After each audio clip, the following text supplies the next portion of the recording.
mwanzo murigire Gatembe TV asiri tukirigaria rero nigo twanyarire gusanga anere gusitora gusanga anere omosubati omoske ambata akarwa uyure omurai wekiama gya People's Liberation Party ekiama gya PLP na boigo obere mwanasiasa omotingu ase ense ya Kenya ore ase amangana ayekigambero na boigo obere ka okora amangana mangi anemuno asense moyo kwamereria serikali na boigo korwanirira obwene bwa mwanya bantu kusobwene bwa Kenya ase emiaka emenge bono ase rivaga ariavene mheshimiwa.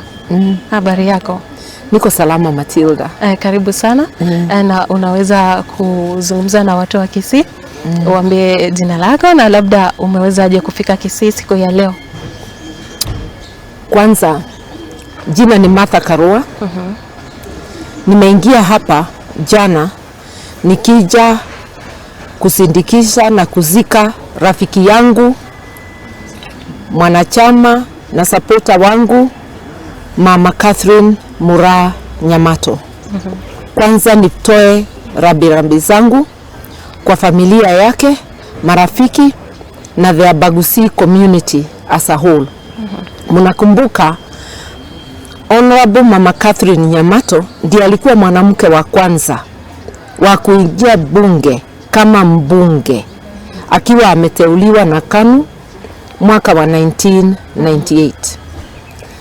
Na tangu siku hiyo tukawa marafiki wa karibu, tukafanya kazi na yeye, kisha tukakuwa chama moja, tukawa wanachama wana Kenya ambayo leo hii inaitwa PLP, na tukawa marafiki wa karibu. Yes.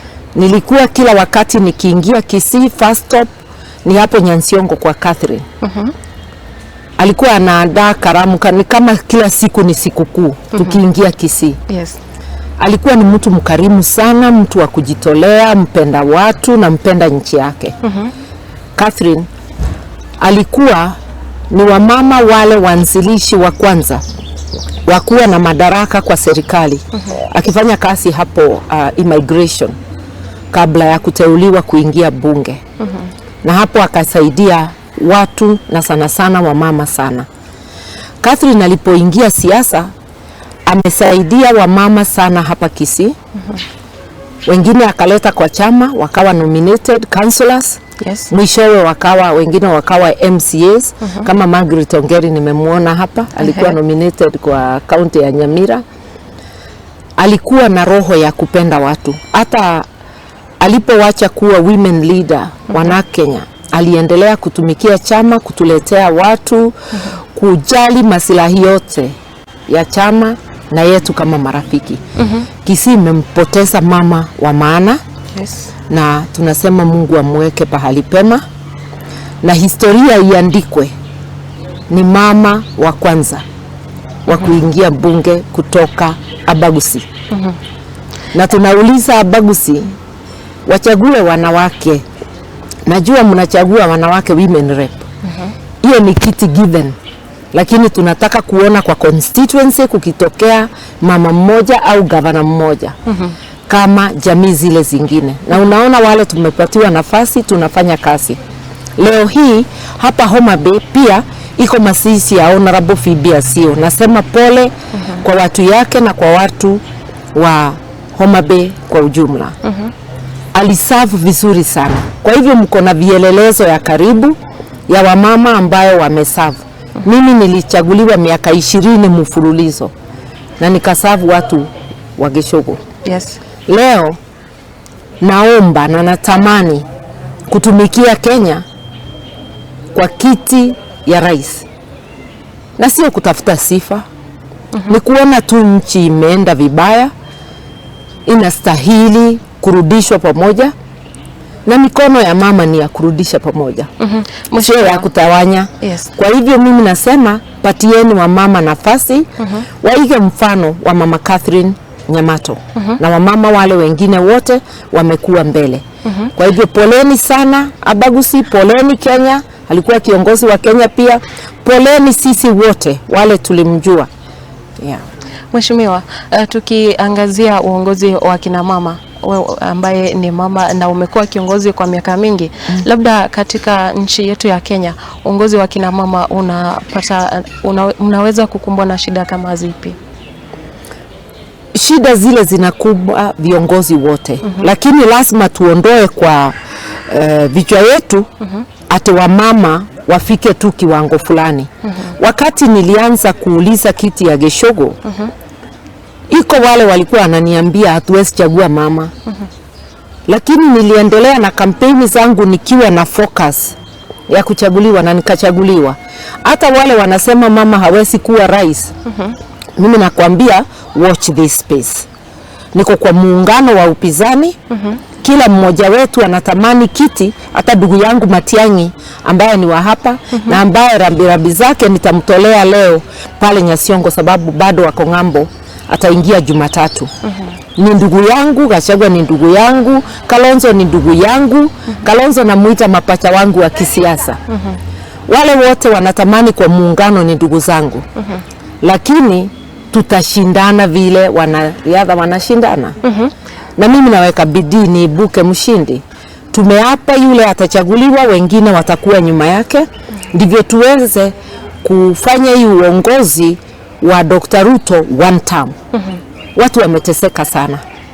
Na lazima tuungane ndivyo tuweze kufanya one term. Sasa hivi mkiangalia wale ambao mko katika upinzani, mna umoja? Tuko na umoja kabisa. Ushaona tunatembea pamoja. Yes. Sisi ni kama wanariadha. Tunashindana lakini hakuna chuki. Tuko pamoja na tunakubali ni afadhali mmoja wetu aongoze kuliko zote tuingie kwa kinyang'anyiro tufanye kama tumepigia kura Dr. William Ruto ambaye anaua, serikali yake inaua, na yeye mwenyewe anasema watu wauawe. Kusema upigwe risasi ya mguu, kijana Rex Masai alikuwa amepigwa risasi ya mguu akavunja damu mpaka akafa. Kwa hivyo risasi yoyote ni risasi ya mauaji. Ukipatiwa bahati na Wakenya uwe kiongozi, huwezi kutumia hiyo madaraka kugandamiza na kuua, kuidhinisha mauaji ya kiholera. Uchumi ameua uchumi wetu. Mambo ya matibabu pia imeuawa. Tulikuwa na NHIF, haikuwa 100%, lakini afadhali NHIF ilikuwa imekomboa wengi. Sasa SHA ni kifo. Ukisikiliza mtu amekataliwa hospitalini, kabla watu yake watafute ni mahali gani atapelekwa, ashafariki. Unasikia watu wa kansa wakienda kulilia kwa maofisi ya SHA wakiambiwa nenda urudi, magonjwa ikiwa imezidi zaidi, hatuwezi tengeneza ikiwa kidogo namna hii. Iko magonjwa kidogo kweli kwa binadamu? Hakuna. Watoto wetu, mambo ya shule imeharibika kabisa. Ukulima ni fertilizer fake na kuleta mchele ya kupiga ile mchele tunakuza hapa Kenya. Badala ya kununua ya Kenya kwanza kabla ya kwenda kununua ng'ambo, unaanza na ya ng'ambo. Sukari vile vile. Mkenya atatukelezea wapi? Mkenya jipende, pigia upinzani kura. Na ukiona Martha Karua ndiye ana fit, nipigie kura na uingie chama ya PLP. Na tujue chama ni chombo cha uongozi wa nchi. Chama ikiwa na ufisadi itapeleka ufisadi kwa uongozi. Kwa hivyo chama iko na ufisadi, chama inauza tikiti, inanyang'anya yule ameshinda na kuuzia mwingine, hiyo ufisadi itaingia kwa serikali. Chama haina mipango, hiyo kukosa mipango utaingia kwa serikali. Ingieni vyama, kujeni tujenge chama. PLP ni chama inafuata sheria zake. Iko na mwongozo bora, italeta uongozi bora katika nchi yetu. Lakini leo niseme tena, poleni, tumempoteza mama wa maana, Mama Catherine Nyamato, na hapa jirani pia tumempoteza mama wa maana, Mama Phoebe Azio. Ukiangalia uongozi wa hao mama wawili wakiwa shoulder to shoulder, utajua kweli uongozi wa mama ni mtamu. Mheshimiwa, pengine kabla tuende kwa jambo lingine, ukiangalia uhusiano wako katika wewe kama kiongozi kwa hiyo sehemu ya upinzani, ukiangalia uhusiano wako na Mheshimiwa Raila Odinga wakati kama huu. Raila ni ndugu yangu. Ni rafiki yangu, tumejuana naye kutoka zamani. Lakini kisiasa kila mtu ameenda kivyake. Yes. Tumekubali kila mtu aende njia zake. Wakati aliegemea upande wa serikali ambayo inavunja haki za kibinadamu, nilimuaga kwa heri. Na hapo hatuwezi kuwa na makubaliano. Lakini kama binadamu ni ndugu yangu, hata ndugu mmezaliwa na yeye, mnaweza kosa kusikizana. Ni mtu najua amefanya kazi miaka yake mingi kusaidia na kupigania haki za Wakenya. Lakini wa sasa amesimama na wale wanadhulumu hizo haki. Hata nikampigia simu nikamuuliza, ndugu, wewe kama mtu umepigania Wakenya maisha yako yote, usumbuliwi na hii mauaji ya kiholela na mambo yote inaonekana na ufisadi? Nikamwambia pengine hii ni wakati ujifikirie na uondoke upande huo. Na nikamwambia tusizungumzie hiyo hoja, nimemwachia afikirie. Mimi namuomba hata sasa atoke hiyo upande, rekodi yake ya mwisho isiwe ni ya kuharibu, arudi upande wa wananchi, arudi upande wa upinzani wa wananchi. Na labda katika opposition tukiangalia, ni wakati upi mtatangaza yule kiongozi ambaye mtaona atakuwa mwafaka kupeperusha bendera ya upinzani? Wakati mwafaka ile itakuja. Na inaweza kuwa ni next year. Sasa ni mipango tu tunafanya ile itatuwezesha kufika hiyo kiwango. Na pia kutengeneza manifesto ya mwananchi. Lakini nikijisemea pande yangu, serikali yangu na PLP, masomo itakuwa bila malipo kutoka msingi mpaka university kwa chuo cha serikali. Afya itakuwa universal healthcare kwa mashirika yote ya serikali. Kilimo itachangiwa tena sana, kilimo ya mtu mdogo. Mayouth watapata kazi, sababu tukikusa economy kwa njia inayofaa, private sector inaleta kazi. Na sana sana hapa Kenya wale wanaleta kazi na walio wengi ni small and medium enterprises, SME. Hao ni 7.4 Tukiangalia kodi isiwe ya juu, iwe ni nafuu. Serikali isikope pesa kwa benki vile inafanya leo. Iwachie biashara ikope. Uchumi utanenepa na kazi zitapatikana. Ndivyo vijana wetu wapate kazi. Haki za kibinadamu zitaangaliwa sawa sawa, sababu mwongozo wa sheria ni mwongozo wa haki za binadamu. Na wananchi wote hawatatoshwa kodi haina mwelekeo. Kama hii kodi ya nyumba ni ya nini? Zaidi ya nusu ya wafanyikazi hawezi fikia kiwango ya hizo nyumba. Tujenge nyumba pia kweli, lakini zijengwe na makaunti, watu wasitoshwe kodi. Hata wakati wa Uhuru na Ruto walijenga manyumba bila kutosha watu kodi. Hii ya kutosha watu, Ruto anatafutia marafiki wake kadarasi. Na hata hawajengi manyumba ambayo ni ya kuvutia. Mimi ningesema wachana na Mkenya, wacha kumwekea mizigo akiwa ako chini. Kodi sio punishment. Kodi ni mchango wa ile huduma serikali itakupea. Mchango uwe ni wa chini, yule mwananchi anaweza. Lakini si wa juu kama yakati ya mkoloni, ni kama unataka mtu asipate hata chakula na watoto wake. Mheshimiwa, na labda tukizungumzia mambo ya vijana katika nchi yetu ya Kenya, vijana wengi hawana kazi na wengi wamekuwa wakiuawa katika maandamano na mambo mengi ambayo yamekuwa yakifanyika. Vijana wanaweza kuwa na matumaini katika siku zijazo? Ndio. Kwa PLP vijana wako kwa uongozi. Ukiangalia secretary general wangu ni kijana. Deputy wangu ni kijana. Kuko na kiongozi wa vijana. Wako wengi. vijana waingie vyama, parties of choice. Yes. Na mwaliko wangu ni muingie PLP. Mtakaa kwa meza, mtakuwa mnakata shauri, mnaongoza, kwa sababu iko vijana wengi sana wako na uongozi ndani yao na ni uongozi bora. Awe kijana awe mzee, tunataka uongozi bora, na iko vijana wengi wamefika hiyo kiwango.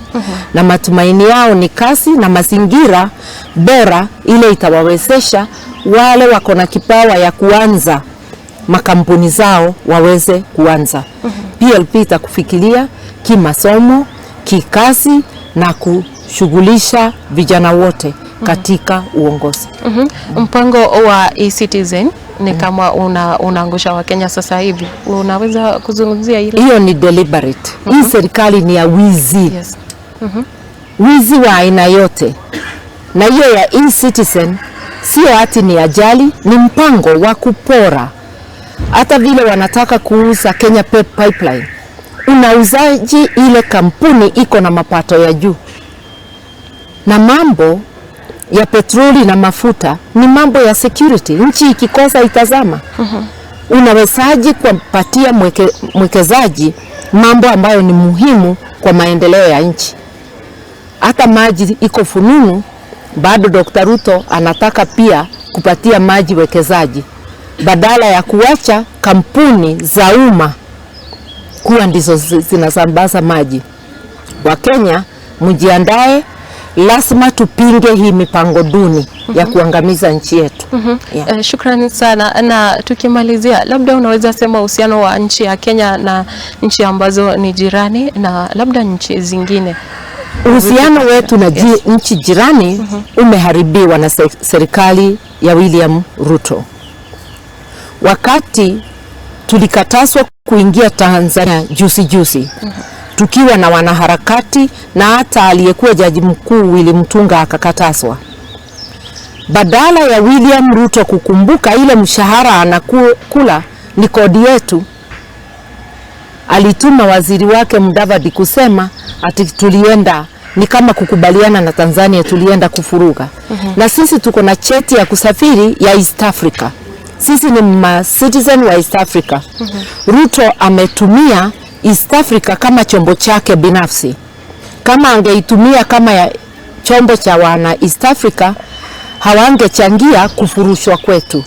Leo hii alifikiria amepiga adui wake kisiasa. Lakini leo hii wanabiashara wa Kenya washafurushwa Tanzania. Wamesema hawataki wanabiashara wadogo. Na unajua wengi wa Kenya wako huko wakifanya biashara. Kwa hivyo hicho kitendo cha kutuuza sisi kama wapinzani kimeuza wa Kenya wote. Angalia Tanzania, Uganda, uhusiano gani?